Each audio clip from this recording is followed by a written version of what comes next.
dövlət işində əgər kimsə işləmək istəyirsə, onun niyyəti də təmiz olmalıdır, əməlləri də təmiz olmalıdır. Əgər hansısa bir adam özündə bu xüsusiyyətləri görmürsə, o dövlət işindən geçsin, sabah bədbaxt olmaz.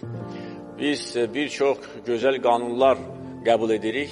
Eyni zamanda prezident tərəfindən bir çox önəmli sərəncamlar imzalanır, ancaq onların icrasına nəzarət lazımi səviyyədə deyil. Ona görə həm prezident administrasiyasında indi xüsusi şöbə yaradıldı, həm hesab edirəm ki, Milli Məclis də bu işlərlə məşğul olmalıdır deputatlar. Baxın, görün, qəbul edilmiş qanunlar icra edilir, yoxsa edilmir.